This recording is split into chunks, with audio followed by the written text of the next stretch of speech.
ba'du, hadirin jamaah salat zuhur yang insya Allah diberkahi Allah Subhanahu wa Ta'ala. Alhamdulillah, Allah beri kita berbagai macam nikmat, iman, Islam, sehat, afiat. Nikmat tersebut yang mendorong langkah kita menjadi ringan untuk melaksanakan kewajiban ibadah salat zuhur berjamaah. Mudah-mudahan seluruh rangkaian ibadah kita hari ini diterima oleh Allah Subhanahu wa Ta'ala.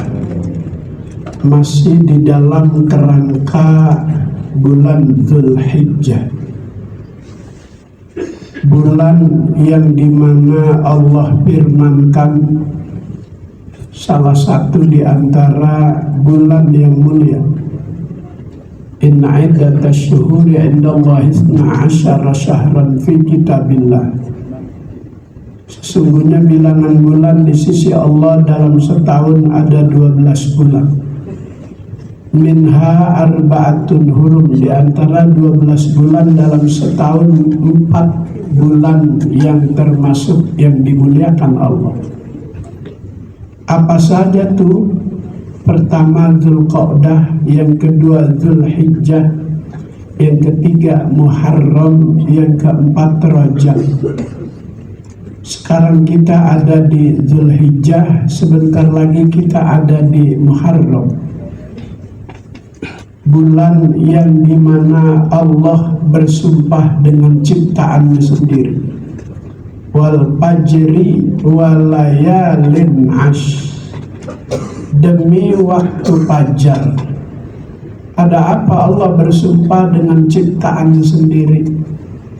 Wawunya itu wawu qasam, huruf yang sering dijadikan sumpah.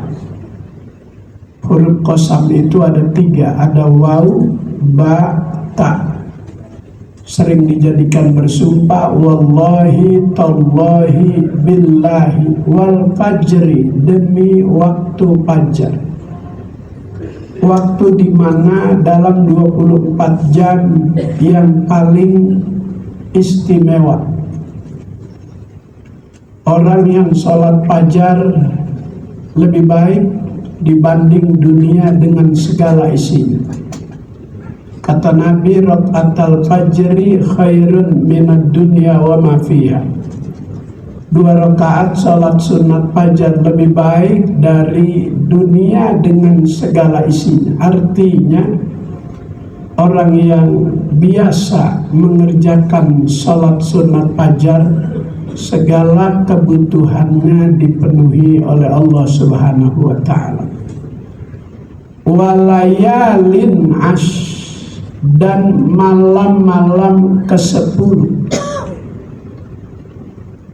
Al-Imam Al-Qurtubi dalam tafsirnya, yang dimaksud walayalin ash, malam-malam ke-10 yang pertama, 10 pertama di bulan Dzulhijjah. Di 10 Dzulhijjah ini ada puasa yang berulang-ulang setiap tahun. Bulannya tidak berubah, harinya tidak berubah, tanggalnya juga tidak berubah. Bulannya selalu Dzulhijjah, harinya selalu hari Arafah, tanggalnya Tarwiyah dan Arafah, enggak berubah-berubah. Allah ciptakan hari dalam setahun 365 hari. Yang paling mulia adalah hari Arafah. Maka menjadi puncak ibadah haji Al-Hajju Arafah. Puncak ibadah haji itu wukuf di padang Arafah. Wukuf artinya berdiam sejenak, sejak matahari tergelincir hingga terbenam, selesai wukuf. Semua yang mengikuti proses wukuf itu pakaian sama. Semua jamaah yang ada di tanah suci Arafah dengan pakaian yang sama. Anies Rashid Baswedan pakai kain ihram warna putih, Ganjar Pranowo juga pakai kain ihram yang warna putih. Gak mungkin Ganjar Pranowo pakai kain ihram yang merah. Ketahuan nanti sama orang. Sunnahnya yang berwarna putih itu menjadi rukun dalam ibadah haji. Dalam ibadah haji ada rukun, ada wajib. Kalau rukun, jika terdapat halangan yang dibenarkan oleh syariat, tidak bisa digantikan. Selagi napas masih ada, wajib ikut hukum. Kalau dia nggak ikut, nggak dapat gelar haji, nggak berhak dipanggil Pak Haji. Maka itu hukum merupakan rukun haji, nggak bisa digantikan orang lain. Walaupun terkena penyakit stroke permanen, tapi jika napasnya masih ada, wajib dibawa. Di mobil ambulan, jendelanya dibuka biar dia mendengar khutbah, bacaan-bacaan yang disampaikan dalam proses hukum. Kalau melempar jumroh itu wajib. Ada rukun, ada wajib dalam ibadah haji. Apa bedanya? Kalau yang rukun nggak bisa digantikan orang lain, kalau yang wajib bisa diwakili orang lain. Begitu selesai mabit di Muzdalifah, ambil batu, besok akan melempar jumroh. Setelah tergelincir matahari, mendadak penyakitnya kumat, seluruh uratnya asam semua. Asam urat apa? Normalnya 4, di sana 12 dia asam urat. Karena makannya kebablasan. Kalau di Guci, di Tegal ada menu makan balibul, kambing bayi 5 bulan, ada batibul, kambing bayi 3 bulan. Kalau di Mekah lagi rame mat'am, restoran-restoran sekarang menyiapkan menu onta 2 bulan. Saya kemarin Ramadan penasaran, saya masuk restoran, ajak jamaah 15 orang, satu nampan besar untuk 15 orang. Di atas nasi kabsa itu menunya anak onta yang 2 bulan. Semuanya empuk. Cuman kalau makan onta muda, onta bayi, perginya umrohnya bawa istri. Kalau nggak bawa istri bahaya. Dia lebih mantep dibanding balibul, dibanding batibul. Begitu mau melempar jumroh, terkendala dengan penyakit, maka boleh digantikan orang lain. Kasih upah. Maka ada ibadah-ibadah khususiyah yang boleh digantikan orang lain, yang sudah diberikan oleh Nabi. Seperti apa ibadah yang boleh digantikan orang lain? Kal kurban, seperti ibadah kurban. Nabi pernah berkurban itu mi'ata badanatin, 100 ekor unta.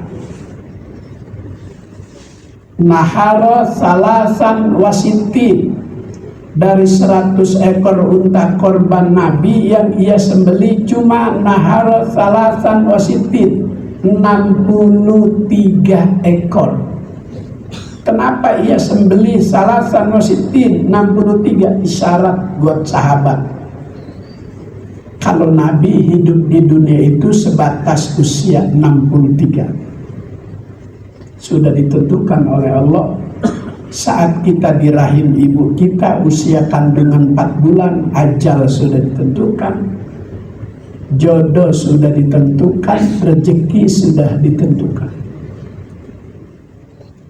Wa amara aliyan ayat bahal bakia, sisanya 37 ekor. Sayyidina Ali disuruh melanjutkan, disuruh mewakili menyembelih hewan kurban Nabi. Jadi ada ibadah yang boleh diwakilkan orang lain, kal kurban waramyul jimar, melempar jumroh. Kalau yang lain nggak boleh digantiin. Sholat nggak boleh digantiin orang lain. Mas, kerjaan aku lagi banyak nih, tolong diwakilin dah sholat. Mas, aku lagi bermasalah nih sama lambung, tolong gantikan aku puasa. Nggak bisa. Apalagi yang nggak bisa digantikan, ijab kabul nikah nggak bisa digantikan. Maka teks aslinya itu qabiltu tazwijaha wa nikahaha bimahril mazkur nafsi, diriku yang nikah. Nanti kalau diwakilin malam pertama diwakilin juga. Neng, aku disuruh wakilin Neng. Iya bang, setengah aja bang. Gak bisa diwakilin. Hadirin jamaah yang mulia, berkurban dari zaman Nabi Adam udah ada. Sebagaimana Allah berfirman, watlu alaihim naba'a abnai Adam idh qarraba qurbana fatukubbila min ahadihima walam yutaqabbal minal akhar. Ketika Allah Ta'ala perintahkan untuk berkurban, Nabi Allah Adam alaihi salam, dia perintahkan anak-anaknya Qabil dan Habil. Qabil itu anak Nabi Adam yang sukses dalam usaha pertanian. Sementara si Habil anak Nabi Adam sukses dalam peternakan. Maka ketika ada perintah berkorban, si Habil pilih tuh hewan-hewannya yang bagus-bagus. Menjadi syariat juga buat umat Nabi Muhammad. Kalau beli hewan kurban, wala umya'a, jangan yang matanya belekan. Wala auro'a, jangan yang matanya, apa kalau wajahnya ke sana tapi matanya ke sana? Jereng juling ya. Paling gak enak kita bicara sama orang jereng. Lu ngeliatin gua apa kagak sih? Mukanya ke kita tapi matanya ke sana. Kenapa? Jangan yang matanya buta, jangan yang matanya juling. Wala ajpa'a, jangan yang kurus. Kalau kurus nggak enak dilihat. Kalau kurus nggak enak dilihat. Kalau kurus nggak enak dilihat. Kalau kurus nggak enak dilihat. Dipakein apa aja kurus nggak pantas. Itu kambing yang kurus ditaruh di pinggir jalan nggak enak ya. Diikat di pohon, orang datang, nggak dipilih tuh yang kurus, karena memang syariat menganjurkan jangan yang kurus. Habil anaknya Nabi Adam udah mencontohkan, dia pilih yang bagus-bagus. Maka Nabi awal-awal berkurban itu doha bikabsyaini amlahaini akronaini. Awal-awal berkurban Nabi 2 ekor kambing kibas, gemuk, putih, bertanduk, karena dia datang nanti Allah ganti dengan sebuah kendaraan mewah yang mengangkut orang yang berkurban saat lewat Siratul Mustaqim. Kata Nabi dalam sebuah sabdanya, azimu dohayakum fa innaha ala sirati matoyakum. Perbagus hewan kurbanmu, karena ia Allah akan ganti dengan sebuah kendaraan mewah yang mengangkut orang yang berkorban saat lewat di Siratul Mustaqim. Kalau yang kakinya pincang, nanti mobil bannya kempes. Kalau yang kurus, nanti mobil joknya nggak ada busanya. Kalau yang matanya buta, nanti nggak ada lampunya tuh mobil, nggak lihat menuju Siratal Mustaqim, gelap. Maka disuruh yang bagus-bagus. Si Qabil anak Nabi Adam sukses dalam pertanian. Begitu datang perintah berkurban, dia pilih tuh buahan yang jelek-jelek, durian yang udah busuk, mangga yang udah busuk, jeruk yang sudah busuk. Maka korban yang kita berikan yang jelek itu nggak diterima, nggak dapat pahala berkorban, hanya dapat pahala sedekah. Kata Allah, "Fatuqabbala min ahadihima walam yutaqabbal minal akhar." Korbannya si Habil diterima, korbannya si Qabil ditolak oleh Allah.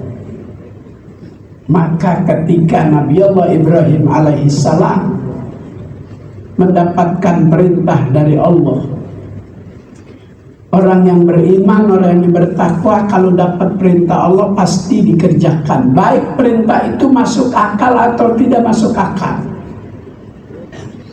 Seperti Nabi Nuh diperintah oleh Allah untuk membuat perahu di tengah padang pasir, nggak ada laut, nggak ada sungai.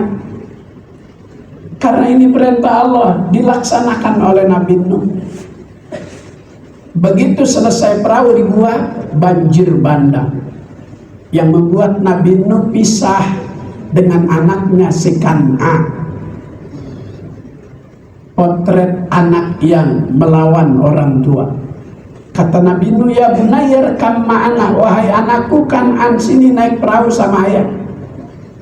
Tapi si Kan'an tipe anak durhaka, "Sa'awi ila jabalin ya'simuni minal ma'," ayah nggak mau aku naik perahu, aku mau naik ke atas bukit. Banjir semakin tinggi, bukit semakin tenggelam, perahu Nabi Nuh semakin tinggi. Maka jadi orang tua itu kewajiban mendidik anak, capek, berat, butuh biaya, tapi itu kewajiban. Bekali dengan pendidikan agama, sekolahkan, masukkan di pesantren yang sudah kita kenal, jangan Az-Zaitun, jangan. Dia bilang Quran bukan wahyu Allah, tapi hadis Rasul. Sholat boleh dicampur laki-laki dan perempuan. Saf pertama ada perempuan, saf pertama campur dengan pendeta. Apa enggak? Sesat ini. Madhabnya bukan Syafi'i, bukan Maliki, bukan Hanafi. Siapa? Soekarno madhabnya. Kelihatan betul kepulgaran Az-Zaitun. Siapa itu pemimpinnya namanya? Panji. Oh, saya kira salah dengar, saya dengarnya Panji Gumilang. Sebab ketika itu mau disita oleh MUI, Panji Gumilang mengatakan MUI itu maling kalau mau mengambil Az-Zaitun. Masya Allah, udah berani betul. Jika itu terjadi saat ini, memang 14 abad yang lalu Nabi sudah bersabda, qala syaitan, syaitan berkata kepada Nabi kita, "Inilah abrahu ummatika ya Muhammad, madamat arwahuhum fi ajsadihim." Kata setan, "Muhammad, aku tidak akan berhenti menyesatkan umatmu selagi ruhnya masih ada dalam jasadnya." Maka banyak orang yang disesatkan oleh setan. Ada tuh yang kita lihat di TV suka pakai Dia kadang ada di sini, kadang ada di sini, kadang enak ngomongnya, suatu hari beda lagi. Itu disesatkan oleh setan. Tapi kata Nabi, aku juga tidak akan berhenti memberi ampunan kepada mereka yang mohon ampun bertobat. Ada orang Badui begitu mencari Rasulullah ternyata sudah meninggal. Dia datang ke makam Nabi. Muhammad, aku datang kepadamu, tolong mintakan ampun kepada Allah atas dosa-dosaku yang telah berlalu. Ngomong sama kuburan. Dari sejarah ini para ulama ada juga tuh yang membolehkan seorang anak saat ziarah datang ke orang tuanya nggak bisa doa, ngomong aja, papa, mama, mami, itu yang di sebelah boleh dijual apa enggak? Kata papi, jangan, itu tanah orang. Jadi ada orang soleh saat datang ziarah dia bicara, mengambil iktibar pelajaran dari orang Badui datang ke makam Rasul minta diampuni oleh Allah atas kesalahannya. Itu si Badui baru saja meninggalkan, ada sahabat yang sedang berdoa di makam Rasulullah, dibisiki suara, kejar itu Badui, bilang Allah sudah mengampuni dosa dan kesalahan. Jadi melalui wasilah Nabi kita Muhammad Sallallahu Alaihi Wasallam, itu si Badui yang dikenal di zamannya sebagai pembunuh darah dingin, minta ampun taubat kepada Allah, diterima taubatnya melalui wasilah Nabi kita Muhammad Sallallahu Alaihi Wasallam. Maka bulan Dzulhijjah, sebentar lagi Muharram, 15 hari lagi, 15 hari lagi Muharram, 19 Juli itu malam tahun baru Islam. Di 10 yang pertama ada hari Tasu'a, ada hari Asyura. Maka manfaatkan kemuliaan-kemuliaan malam-malam ke-10 itu agar kita memperoleh kemuliaan. Doakan juga Presiden Anies Rashid Baswedan, mudah-mudahan pulang ke tanah air dalam keadaan selamat. Amin ya rabbal al-fatihah. A'udzubillahi minasyaitonirrajim. Bismillahirrahmanirrahim. Alhamdulillahirabbil alamin arrahmanirrahim maliki yaumiddin. Iyyaka na'budu wa iyyaka nasta'in. Ihdinas siratal mustaqim. Siratal ladzina an'amta 'alaihim ghairil maghdubi 'alaihim waladdallin. Amin. Ya Maulana ya Mujib ya Hadir la yaghib. Tawassalna ilaika bil habib faqdi hajatina qarib, faqdi hajatina qarib, faqdi hajatina qarib. Rabbana atina fid dunya hasanah fil akhirati hasanah wa qina adzabannar. Sallallahu alaihi wasallam Muhammad wa ala alihi wasallam. Alhamdulillahirabbil alamin. Assalamualaikum warahmatullahi wabarakatuh.